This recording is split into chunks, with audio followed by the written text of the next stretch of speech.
En el curso de Mecánica Vectorial 2 vamos a ver el tema relacionado a movimiento curvilíneo. En movimiento curvilíneo más adelante vamos a ver a detalle tanto lo que son coordenadas rectangulares, coordenadas tangencial y normal y las coordenadas polares o también llamadas coordenadas cilíndricas. El movimiento curvilíneo ocurre cuando una partícula se desplaza a lo largo de una trayectoria curva. Veamos, acá tenemos la trayectoria curva, acá tenemos un punto de color azul y acá tenemos otro punto de color azul. Una trayectoria curvilínea puede describirse ya sea en 2 o en 3 dimensiones y para esto utilizaremos el análisis vectorial para formular tanto la posición, velocidad y aceleración. Estos 3 puntos lo vamos a ver a medida que vamos viendo este video. Acá podemos ver el eje X, el eje Y y el eje Z. Acá sería el punto de origen. Entonces acá tendríamos esta curva también llamada función trayectoria, ¿no? En 3 dimensiones. S sub t sería la ecuación de la curva o también llamada la función trayectoria. Veamos lo que es el vector posición.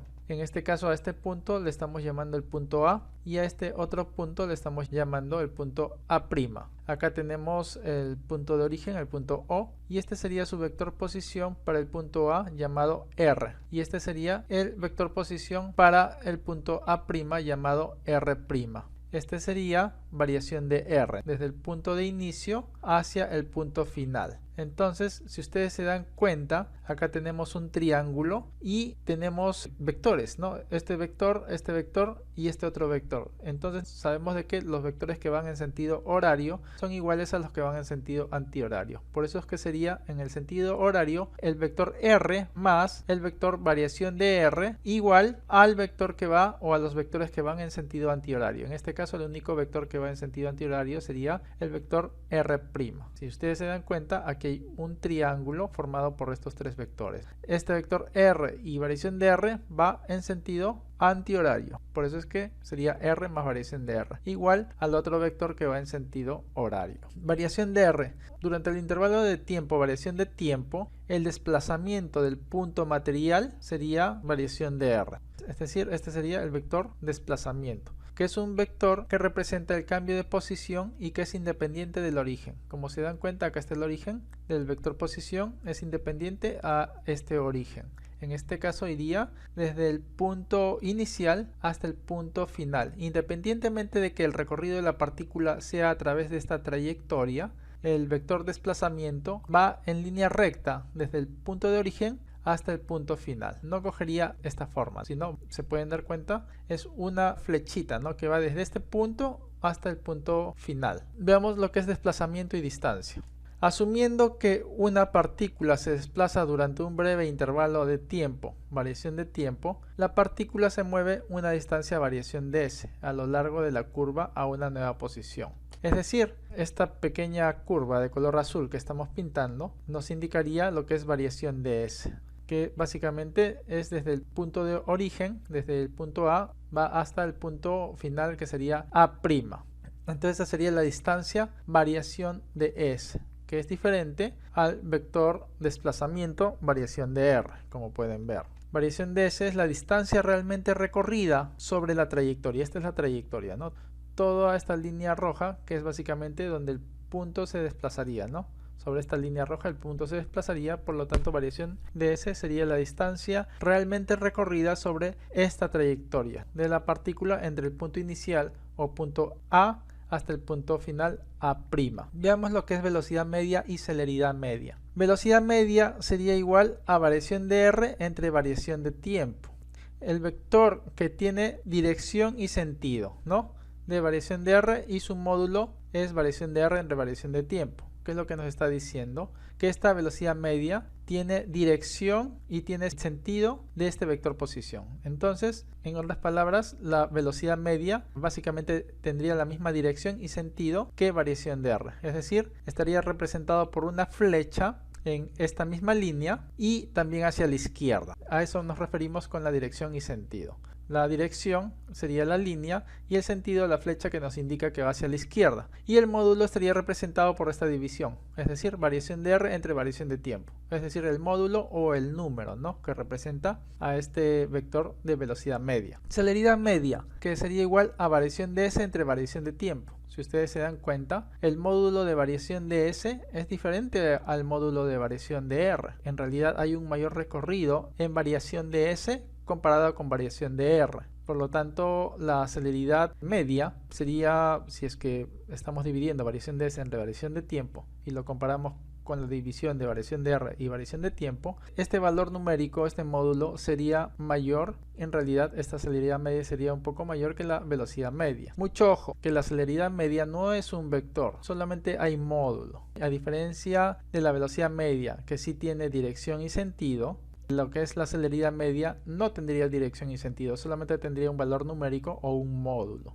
El módulo del vector velocidad media y la celeridad media se aproximan uno a otro a medida que decrece el intervalo variación de tiempo y A se acercan más y más. ¿Qué es lo que nos quiere decir? A medida que el punto A' se va acercando hacia A, entonces eso ocurre cuando la variación de tiempo es cada vez más corta, entonces los módulos tanto de la velocidad media como de la celeridad se van acercando y se van haciendo cada vez más similares, ¿no? Se van aproximando uno a otro. Ahora veamos lo que es velocidad instantánea y celeridad instantánea. ¿Qué sucede cuando la variación de tiempo tiende a cero? A una mayor variación de tiempo, el punto A' se va a encontrar más lejano que el punto A, pero si la variación de tiempo, digamos, es pequeña, entonces la prima se va a encontrar más cerca al punto A. Acá vamos reduciendo el tiempo de recorrido, entonces estamos viendo que el punto A' se va acercando a A. Acá hay un menor tiempo aún, por lo tanto nos acercamos. El recorrido va a ser menor, la prima va a estar más cerca a A, y aquí hay incluso un menor tiempo, ¿no? Entonces el A se acerca a la prima. Entonces ahí lo que diríamos, variación de tiempo tiende a cero. Por lo tanto, la velocidad instantánea sería igual al límite de variación de R con respecto a variación de tiempo cuando la variación de tiempo tiende a cero. Imagínense de que ha pasado un tiempo infinitesimal, un tiempo muy pequeño. Eso quiere decir de que el punto A desde el origen se ha movido solamente una pequeña cantidad de distancia hasta el punto A'. Entonces acá podemos decir que esta expresión límite de variación de R con respecto a variación de tiempo cuando la variación de tiempo tiende a cero sería igual a decir diferencial de R con respecto al diferencial de tiempo. Toda esta expresión del límite de variación de R con respecto a variación de tiempo cuando la variación de tiempo tiende a cero, esto lo podemos expresar como el diferencial de R con respecto al diferencial de tiempo, y esto lo podemos expresar como R punto, o la derivada de R con respecto de tiempo, que sería lo mismo. Y esto sería igual a velocidad, una velocidad que simplemente lo conocemos como una velocidad v. Ahora, ¿qué es lo que es celeridad instantánea? Esto sería igual a la variación de s con respecto del tiempo, ¿no? O el diferencial de s con respecto del tiempo. Y esto sería igual a ese punto. Módulo de la velocidad hemos visto que sería v, lo podemos expresar simplemente como v. En este caso este es un vector, pero en este caso el módulo de esta velocidad sería, también la podemos representar con una v, que es lo mismo que decir al módulo se le expresa con estas dos líneas verticales. Entonces sería, básicamente ya no lo estamos expresando como un vector, entonces le colocamos esas dos líneas, que sería esas dos líneas, y el diferencial de R con respecto al diferencial de tiempo lo colocamos entre esas dos líneas, ¿no? Para expresar de que solamente estamos cogiendo el módulo de esta expresión. Y esto es igual a R punto entre estas dos líneas, es decir, el módulo de R punto. Esto también sería igual al módulo de esta velocidad, que sabemos que en realidad es un vector, ¿no? Tiene dirección, sentido y módulo. En este caso solamente estamos cogiendo el módulo de esta velocidad instantánea. Y esto a su vez sería igual a diferencial de S con respecto a diferencial de tiempo.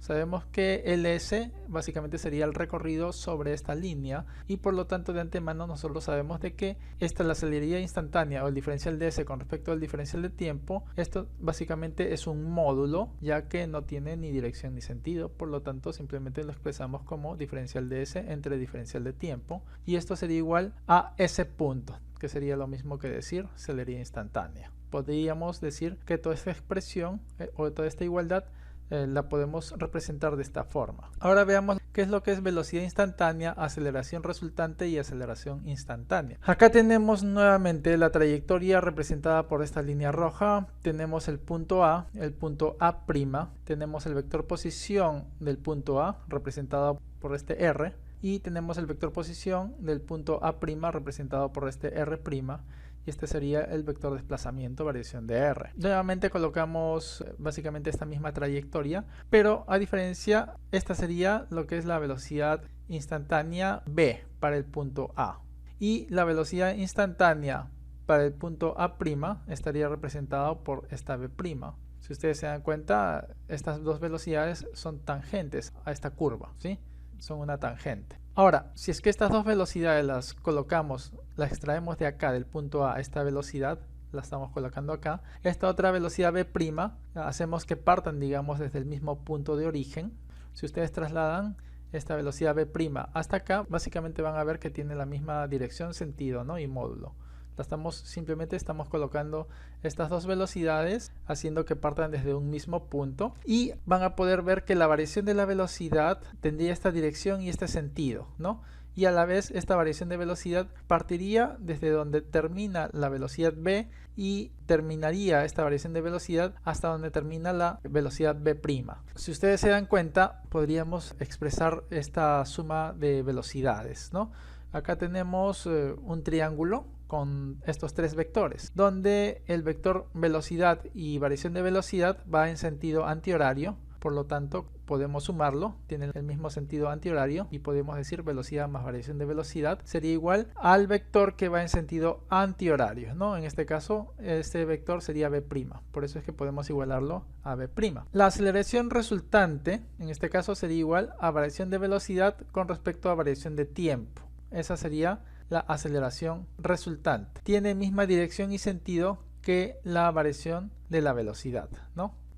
La aceleración resultante tendría misma dirección y sentido que la variación de velocidad, pero diferente módulo, ya que el módulo estaría expresado entre la variación de velocidad con respecto a la variación de tiempo. Ahora, volvemos a copiar la trayectoria, volvemos a copiar el punto A, el punto A', y podemos decir, digamos, que la aceleración resultante entre estos dos puntos tendría esta, digamos, si lo graficamos, tendría esta forma, ¿no? Si ustedes trasladan esta flechita que representa la aceleración resultante y la colocan sobre esta flechita que representa la variación de velocidad, van a ver que fácilmente se va a poder colocar encima de esta flechita que representa variación de velocidad, porque tienen la misma dirección y el mismo sentido. El mismo módulo no, pero sí la misma dirección y sentido. Aceleración instantánea la podemos representar como A, y a esta misma aceleración instantánea podemos decir que sería el límite de variación de velocidad con respecto a la variación de tiempo cuando la variación del tiempo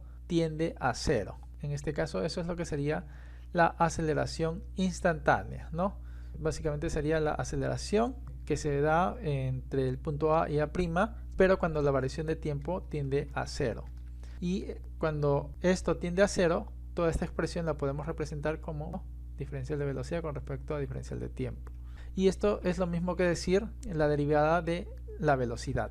Y sería lo mismo que decir R punto punto o la segunda derivada del vector posición con respecto del tiempo. Ahora veamos lo que es vector posición, velocidad y aceleración. Acá tenemos esta trayectoria, acá está el primer punto, esta sería la trayectoria de esta partícula, acá sería el punto de origen, acá está el vector posición de este punto, sería el vector posición R1. Digamos que esta partícula se ha trasladado a través de la trayectoria de la partícula hasta este otro punto, y tendríamos este otro vector posición R2. Y digamos que esta partícula continúa moviéndose hasta este otro punto, y este otro punto está representado por este vector posición R3. Aquí en este primer punto tendríamos una velocidad 1, V1, que en este caso sería tangente a esta trayectoria en este punto. Y en este otro punto tendríamos la velocidad 2, que nuevamente también sería tangente a esta trayectoria de la partícula, ¿no? Pero en este punto. Y acá tendríamos la velocidad V3, y esa velocidad también sería tangente a esta trayectoria en este punto. A esta velocidad V1 la podemos expresar como R.1, ¿no? La velocidad 2, R.2, y la velocidad 3, R.3. Ahora, si es que todas estas velocidades las trasladamos a un mismo punto de origen, se va a formar esta línea que básicamente sería la odógrafa. Y tangente a la odógrafa donde acaba la velocidad 1, vamos a poder ver la dirección y el sentido de la aceleración a sub 1, que básicamente sería la tangente de la odógrafa, donde acaba la velocidad 1. Y la aceleración 2 también tendría la dirección y sentido sobre la cual nos da la tangente a esta odógrafa en este punto. Y de la misma forma la aceleración 3. La aceleración a sub 1 estaría representado por b sub 1 punto arriba, ¿no? Y de la misma forma aceleración 2 y aceleración 3. Muchas gracias.